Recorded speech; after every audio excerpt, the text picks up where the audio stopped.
Hola, hola, capitalismo revolucionario. Vamos a empezar con una serie de videos para distraernos en otros temas, o sea, dentro del ámbito político, pero del pasado. Entonces, yo me voy a viajar en el tiempo a 1984 y en el espacio a Asturias, España. Me encontraba en aquella época estudiando licenciatura en historia.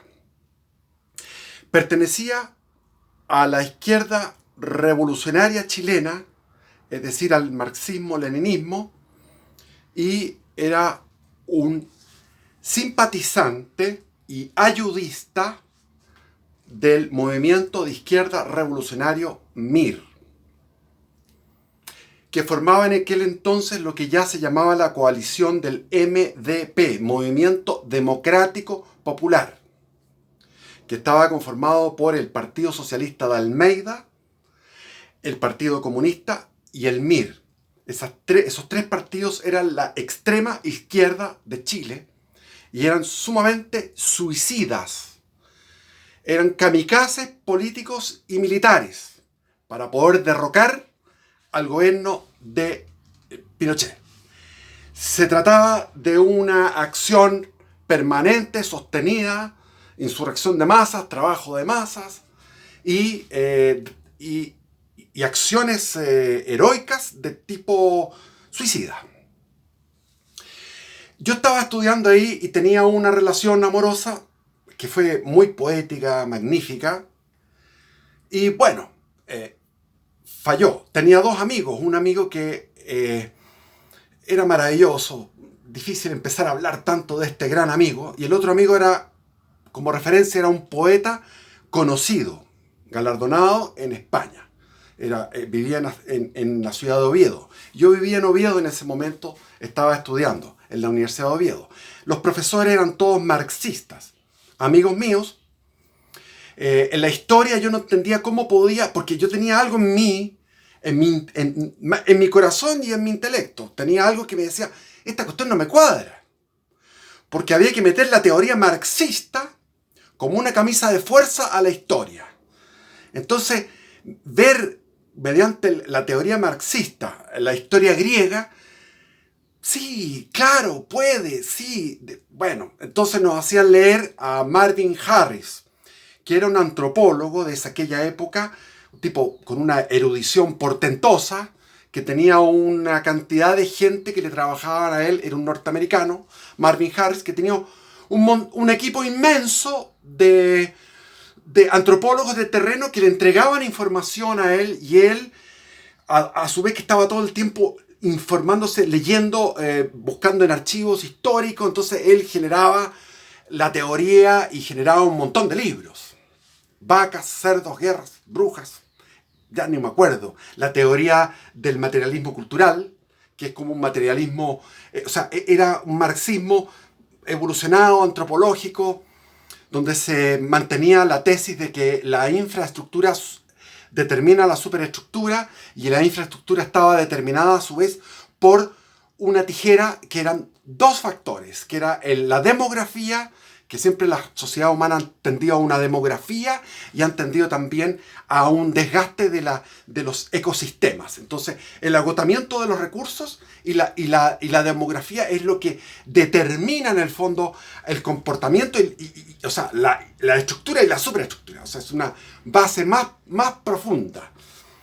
Entonces, bueno, me dedicaba a leer esas cosas. Venía de haber estado en París anteriormente de estar en España, cuando mi primer tiempo como autoexiliado fue en París, donde yo estuve en contacto con intelectuales franceses de nombradía, y también con Jacques Chonchol, por ejemplo. Estuve en la casa de Jacques Chonchol conversando con él, con el que es el dueño de la editorial LOM, que es Paulo Slachevsky, etcétera. Bueno, y otros más.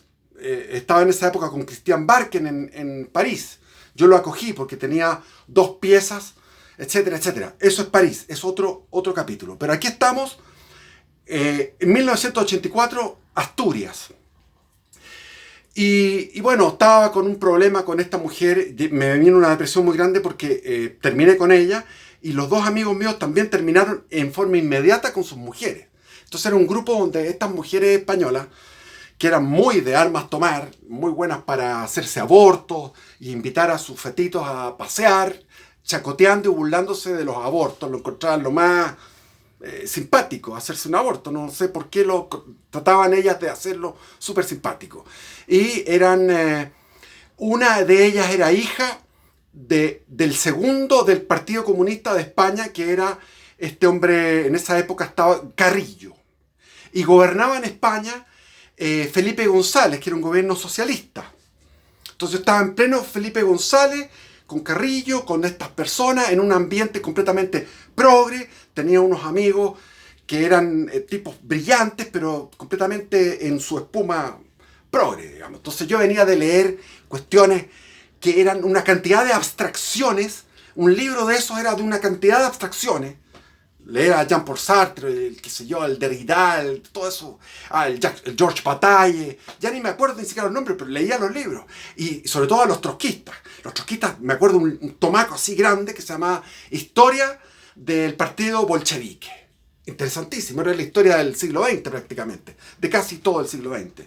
Entonces, la historia del Partido Bolchevique escrita por los trotskistas. Los trotskistas eran tremendos. Ahora supe que vino un trotskista argentino a ayudar a la revolución chilena, a la revolución en marcha chilena. Bueno, estos trotskistas, tenía un amigo trotskista español allá en Oviedo, que era como el líder de todos estos izquierdosos intelectuales, e incluso le daban permiso en el ayuntamiento para él hacer sus discursos, no en Oviedo, sino que en Gijón, que es un puerto que está al lado, y le daba al alcalde posibilidad de subir a un balcón, y desde el balcón discursiaba a mi amigo, el que me convidó el libro ese que me leí. Y bueno, habíamos abajo unos 200 personas. Y seguíamos todos en los cafés, en los bares, seguíamos los avatares del Sendero Luminoso, de los movimientos insurreccionales que habían en distintos lugares, etcétera, etcétera. Y veíamos como iluminadamente lo que iba a pasar. Y por otro lado, yo viajaba permanentemente, esporádicamente, a Madrid, donde estaba la central del MIR, y había un edificio que tenía en la azotea una familia, había dos hermanos que vivían mantenidos por el papá era un empresario en Chile, y él les mandaba plata, y los tipos no habían trabajado nunca en su vida. Y eran dos miristas que eran como los que acogían eso, acogían a muchos otros miristas, y ellos eran burgueses del papá, hijos de papá que no habían trabajado nunca. Bueno, yo tampoco había trabajado nunca. ¿Y qué pasaba? Que estos gallos después recibieron unas indemnizaciones y una serie de cosas que los voy a mencionar, y volvieron después. O sea, llegaron a Chile, se asustaron y regresaron, y hasta el día de hoy están en España estos gallos, me imagino.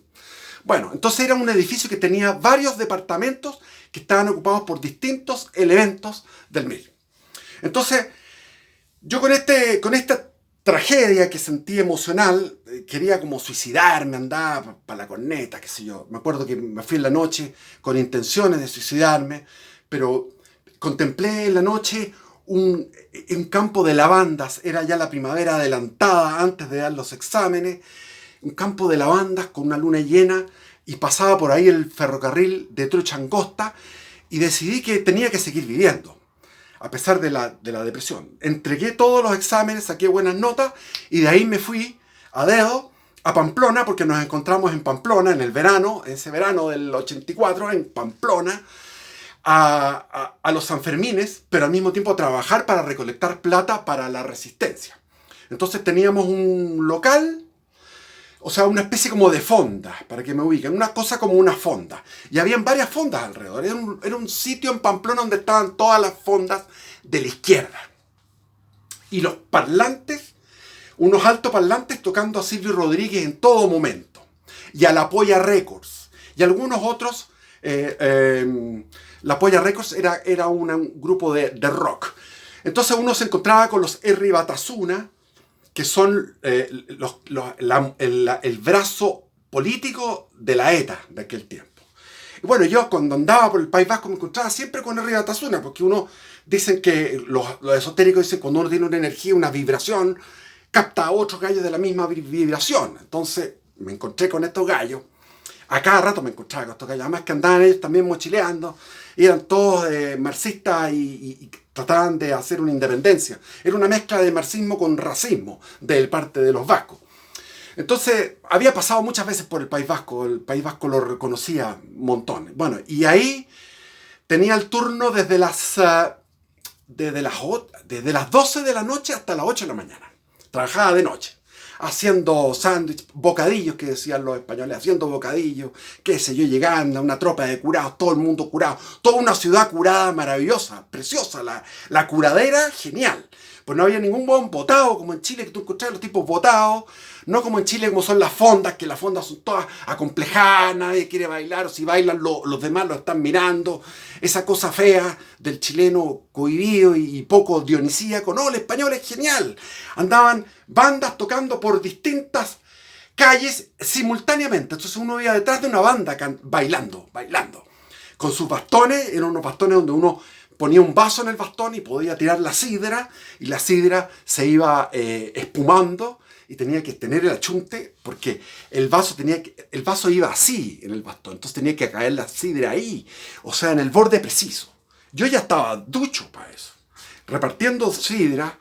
Y bueno, tengo la experiencia de haberme metido en los toros también, porque andaba medio depresivo, medio curado, bastante curado. Entonces cuando me emborraché, bien emborrachado, y eso de haber sido como a las 10 de la mañana, o sea, que horas pasaban los toros, me metía dentro de la cuestión, y de repente veo a los gallos corriendo, me tropezo, me pasó uno por al lado, yo caí, y me quedo ahí en el rincón de la calle, me quedo ahí y veo pasar cientos de pezuñas de los toros. Veo pasar 100 toros con pezuñas que van todas sus patas, y ninguno me pasó a llevar. Y ese mismo día, esos toros mataron a era un infante de marina, un Power Rangers norteamericano. Entonces todos festejamos que los toros habían matado a un imperialista, y que este gallo, bueno, el error que tuvo es que lo cornearon, se levantó y lo volvieron a cornear de nuevo.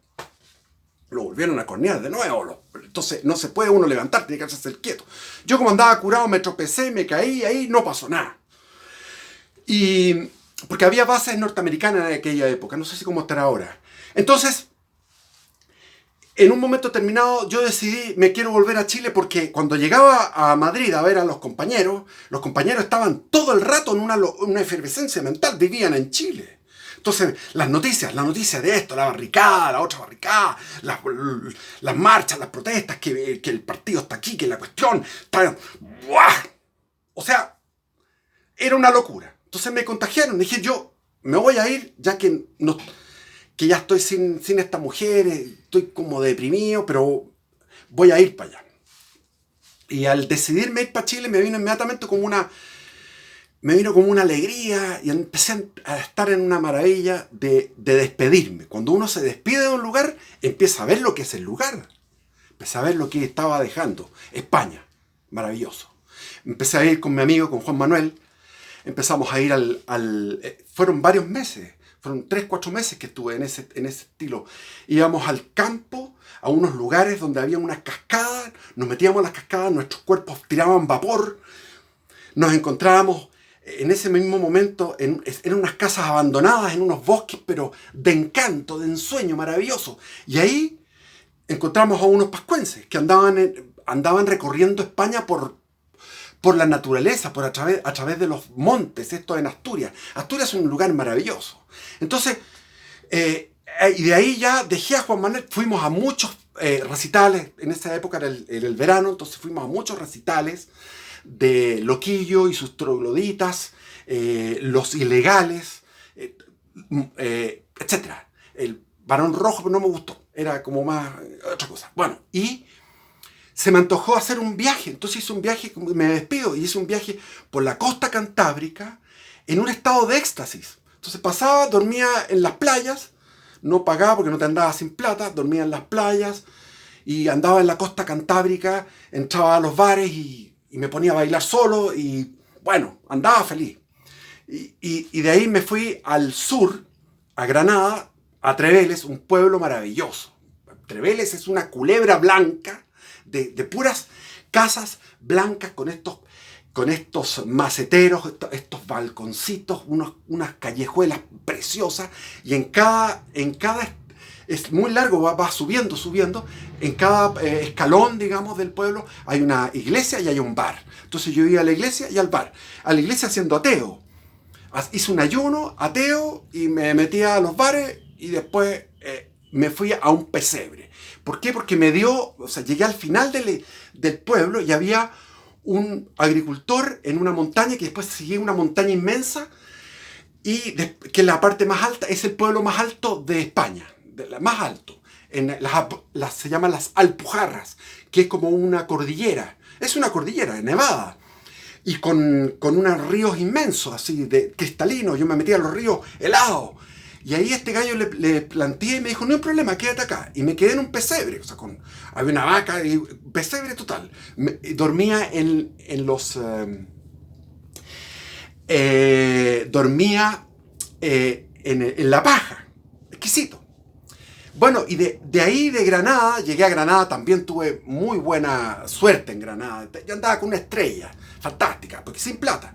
Hasta que al final, en Algeciras, tomé el cambio y pasé a Marruecos. Marruecos, país islámico, el infierno más grande. Me asaltaban todo el rato, los gallos eran unos tipos que me miraban con cara de violarme, me encontraban rico, pero unos homosexuales volados con hachís.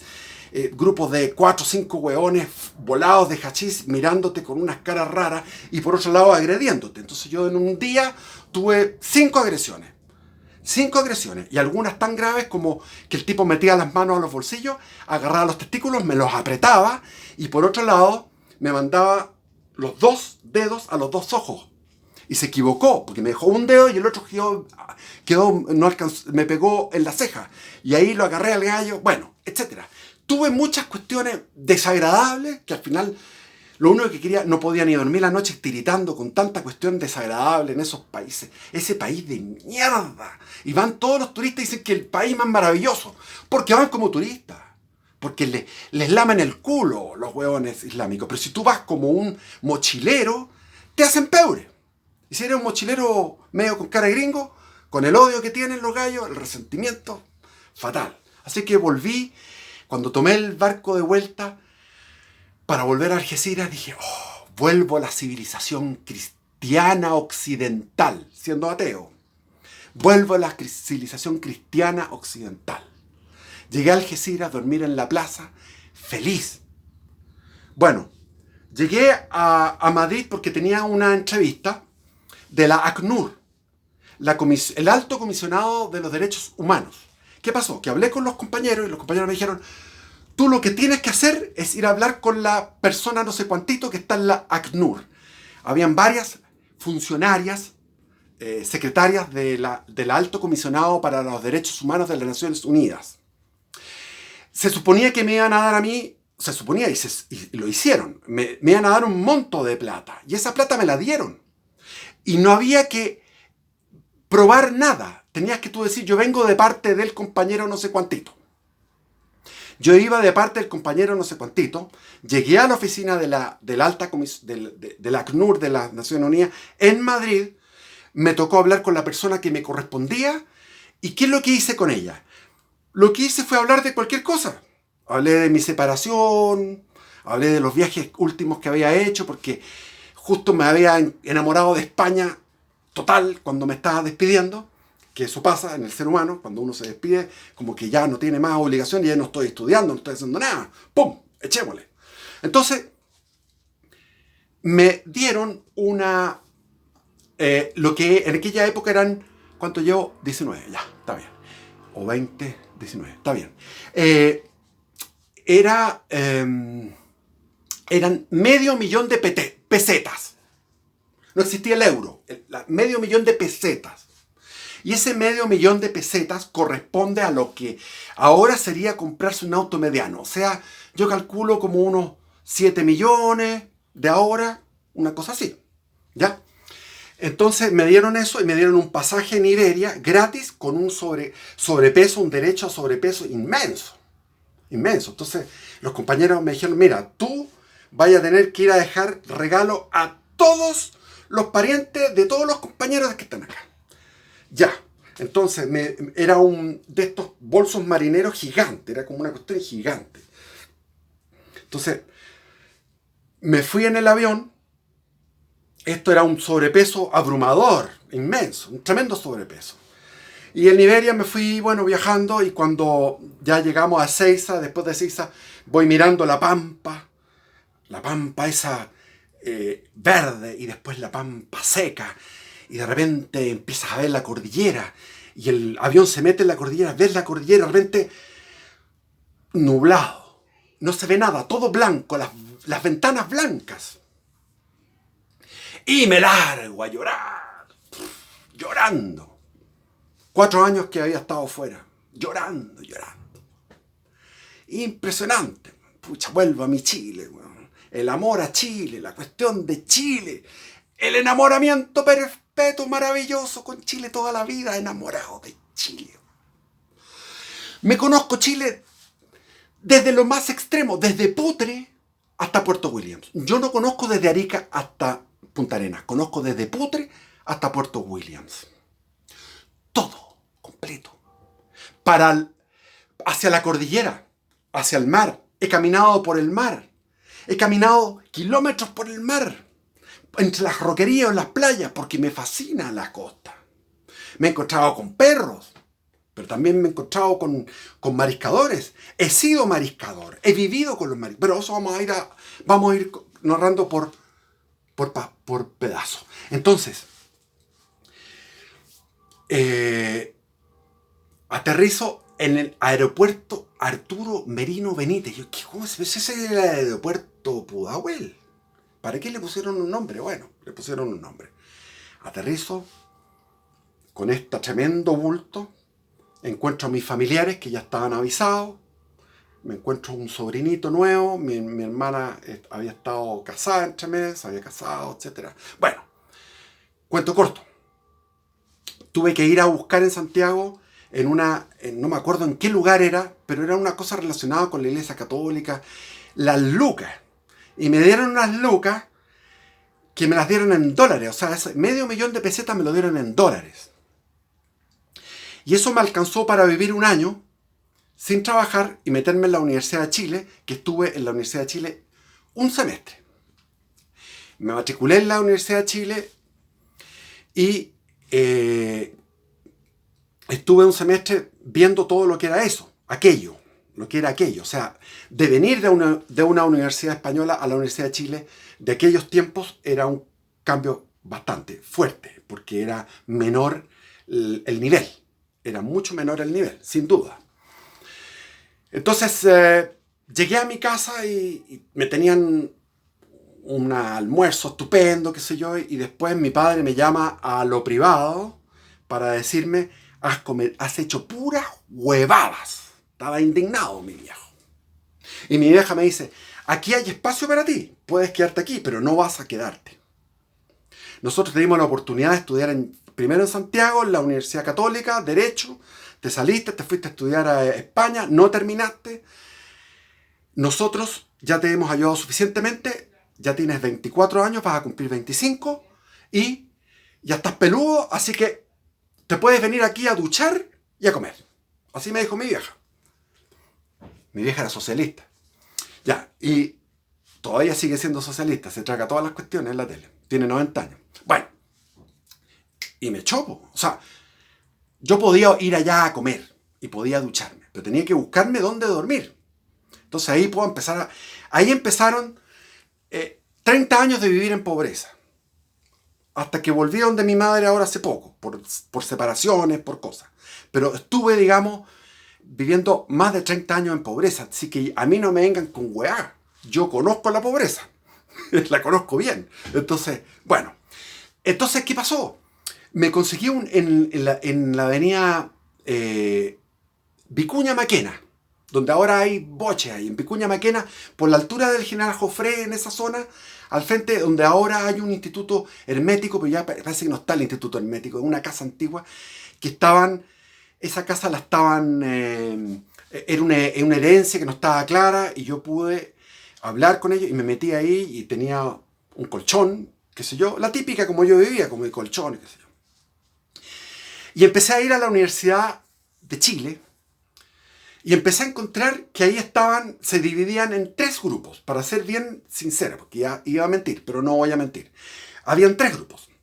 Estaban los comunistas, que era el grupo más fuerte, disciplinado y que manejaban toda la situación. Y eran como, diría como un tercio de los estudiantes eran comunistas. Después estaban los meristas y los socialistas, que eran más o menos los chascones, más desordenados, más anarquistas, pero por decir algo, para ubicarse, menos disciplinados. Y esos eran como un otro 30% de los estudiantes. Y había un 30% que eran demócratas cristianos. Derecha no se veía a nadie. Llegó uno, me acuerdo, llegó uno de derecha y se reían de él, porque el tipo hablaba muy Pepe Pato, y era, yo me hice amigo de él después, en el tiempo él me buscó, y era un hijo natural, el primer hijo que tuvo Luksic, el papá de Luksic de ahora. O sea, él es hermano del Luksic de ahora, del gran Luksic que hay ahora. Él es un hermano natural y que recibía una pensión y nunca ha trabajado. La última vez que lo vi, no ha trabajado. Bueno, y él llegó como el caso raro, pero se reían, nadie lo... Bueno, y entonces estuve estuve participando en esa facultad de los desórdenes. O sea, no participando, porque yo ya venía medio complicado, porque ya no me cuadraban las cosas. Había estado en Alemania Oriental. Hoy día se cumplen los 30 años de la caída del muro. Y parece que no se ha aprendido nada, porque América Latina son idiotas. Este continente latinoamericano, ya lo decía Unamuno, el continente latinoamericano es un continente estúpido. Y uno cuando está en España se da cuenta que es mejor nivel que acá. Son más inteligentes. Ya los de izquierda, los de derecha, lo que sea. Son todos mejores que los que hay aquí. Entonces, estos países, Chile se chingaba. Y yo decía, ¿cómo Chile no se chinga? Qué raro. Ya me parecía que la Bachelet 2 parecía un chingamiento, pero no era tan completamente chingao. El término del chingarse viene de Chiloé. Y es un término muy gráfico, que cuando tú te chingas es cuando tú estabas como despegando y te vas a la mierda. Y Chile siempre ha estado despegando y se va a la mierda.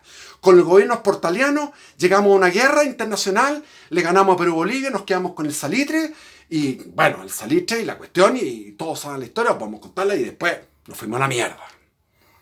¿Cierto? Y después vino una época espantosa, y después terminó esa época y vino el gobierno militar de Augusto Pinochet y del almirante Merino, y surgimos de nuevo. Y ahora se acabó. Nos fuimos a la mierda, o sea, nos chingamos. ¿Por qué? Porque tenemos un pecado original. ¿Cuál es el pecado original de todos los países latinoamericanos? La independencia. Porque la independencia fue hecha por fuerzas masónicas. Y los masónicos tienen culto a Baphomet. Baphomet es una de las imágenes de Satán, le llaman ellos Lucifer, el que trae la luz. Tienen 2. Uno es Lucifer, es un huevaz de ciúticos de mierda. La masonería es una ciutiquería, es un cursilismo. Y ha hecho mucho daño a México, a Argentina, a Chile, etc. Tenemos ese pecado original. Argentina también se chinga. Estaba maravilloso y se chingó con el peronismo. Bueno, continuando. Entonces, esa era la distribución en la facultad de filosofía de la Universidad de Chile. Los tipos pescaban los bancos, los asientos, y hacían una ruma en la puerta y no se podía entrar a estudiar. O sea, no podías estudiar. Y lo que más me asombra era el decano que había nombrado Pinochet, que se llamaba Joaquín Barceló. Lo odiaban, y era un profesor de filosofía, era un filósofo. Entonces, yo escucho el valor que tenía Joaquín Barceló de enfrentarse a 100 o 200 energúmenos con el puño en alto, diciendo nosotros que la cuestión, que esto, que lo otro, pidiendo cosas que no tienen sentido, porque la cosa era estudiar. Pero no iban a estudiar, sino que a pedir cualquier hueá, en pleno estado de sitio, en estado de excepción. Entonces, este Joaquín Barceló tenía una serenidad y los enfrentaba. Me acuerdo, los funcionarios del gobierno militar eran verdaderos héroes, porque eran Uno. Él era uno. Después, ¿quién había más? No había más. Los profesores también eran de izquierda. Tanto así que Pinochet quiso pescar la Universidad de Chile y privatizarla con el Federici, que era uno de los líderes que tenía Pinochet, que era de los Tucanes, se llamaban. Los Tucanes estaba también ahí Meldink.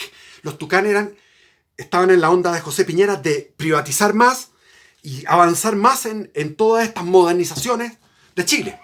Entonces estos Tucanes eran gallos aguerridos en las transformaciones. Pero se encontró Federici con la Universidad de Chile, que le hizo la guerra y fue imposible. O sea, la Universidad de Chile le ganó el gallito a Pinochet. Así era el ambiente. Entonces tú ibas al baño, te digo lo que me pasó a mí, tú ibas al baño a hacer pipí, y de repente entraba un hueón, energúmeno, de estos mismos hueones, y llegaba, y él, a pito de nada, empezó a romper todo. Toda la luminaria, rompió todo. Y yo dije, este hueón lo voy a denunciar, pero también me cagué de susto. Dije, estos hueones, ¿qué onda? ¿Pero por qué rompían eso así por romperlo? Yo estaba ahí, fue el único testigo. ¿Qué onda? Después había los otros hueones, los artistas, los hueones medios que andaban así, todos de izquierda, pero que eran hueones súper drogados y dedicados a las minas. Los más bacanes a escribir poesías hueonas. Y estaban al lado del kiosco donde vendían, había un kiosco donde vendían, qué sé yo, los pastelitos, y llegaban los hueones, me daban en el kiosco. Y la señora del kiosco se cagaba de susto con estos hueones. Me anda ahí, mostrando la tula ahí, me ando. Entonces, llegaban los carabineros a reprimir. Y ahí los líderes del Partido Comunista y del MIR se hacían los bonitos, los más capos, y se iban a enfrentar adelante. Aquellos tiempos había que ser bastante valiente en realidad, porque los carabineros tenían más atribuciones. Entonces los gallos estos eran como los más fuertes, entonces los más aguerridos, y eran los líderes. Los líderes se la jugaban, iban a enfrentarse a primera fila. En fin. Yo estuve en eso, como le digo, un semestre y me di cuenta que todo esto es una locura. Entonces hicieron una asamblea general y en la asamblea general habrían sus 1000 personas y estaban discutiendo esto que lo otro y los gallos ya cachaban que yo no era de ellos. ¿Por qué? Porque había habido una elección y en la elección no había una cámara para votar en secreto. No había esto, ¿cómo se llama? Esta cuestión que uno entra en secreto a votar. No había. O sea, tú votabas, ahí te miraban todos. Entonces tú ibas a votar y estaba el MDP, todos los del MDP, aplaudiendo y diciendo MDP, MDP, MDP. Entonces tú votabas en presencia de ellos. Esas eran las votaciones universitarias. Entonces yo marqué MDP, ni cagando. Yo había cambiado de oposición. Entonces yo marqué Bloque Socialista.